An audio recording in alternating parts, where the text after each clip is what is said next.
What did Elizabeth I smell like?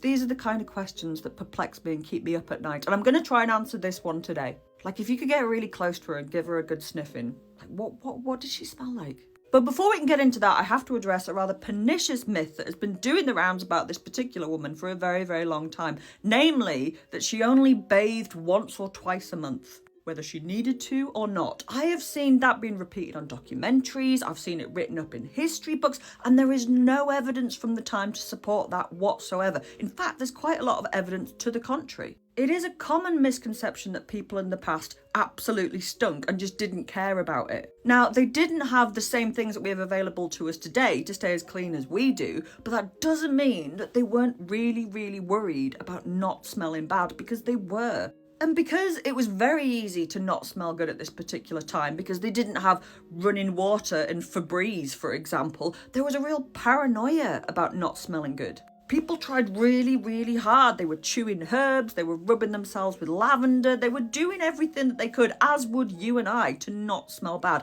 And this is the Queen.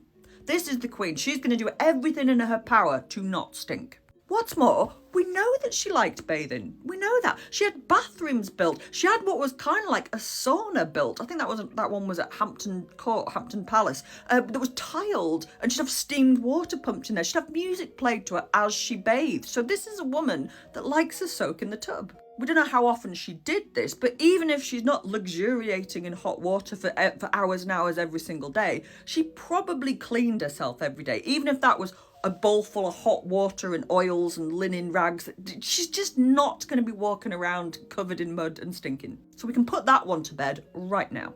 Okay, so what did she smell like? Well, the first thing that you need to know is that at this point in history, everybody is as heavily perfumed as they possibly can be, regardless of status. If you couldn't afford the oils, you would use herbs. And the reason for that is because there were a lot of very, very bad smells at the time. Open sewers, animal waste in the streets. So there was a lot of bad smells, so people covered themselves, doused themselves in perfume to try and get rid of the bad smells. So she would definitely have been very heavily perfumed. Imagine if you've ever been around somebody who's wearing far, far too much perfume, but I think you probably would have got a bit nearer and just got far. Oh, wow, okay, wow, that is a strong smell, Elizabeth. She probably would have smelt quite musky, because in the reign of her father, Henry VIII, we start getting new and exotic perfume ingredients turning up. Civet, ambergris, things that make this kind of heavy musk. Henry VIII had perfumes made out of civet musk. She probably would have done too. Rose water was a perennial favourite at the time, also because Tudor rose, it's the symbol of this particular dynasty, so there would have been a lot of rose water being used. And according to this book, which was originally published in 1655, Elizabeth did have a perfume that she liked to wear.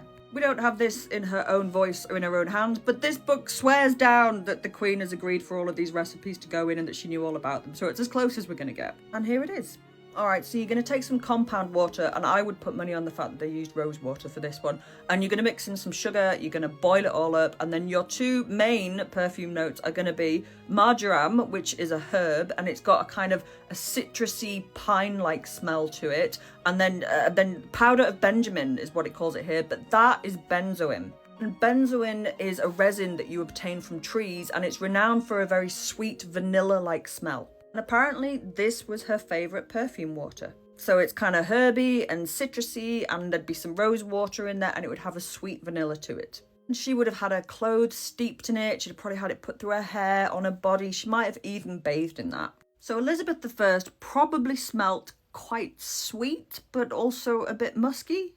But whatever she was wearing, she would have worn an awful lot of it, because one of the rumours about Elizabeth that I can't really help her with is the fact that her teeth rotted as she got older. They absolutely did, so there would have been some breath problems, and I would have put money on the fact that she would have worn even more of this perfume to compensate for that. So at the very least, we have to say that this woman is something of an olfactory assault course. But there you go, thyme, citrus, vanilla, rose water, and maybe bad breath too.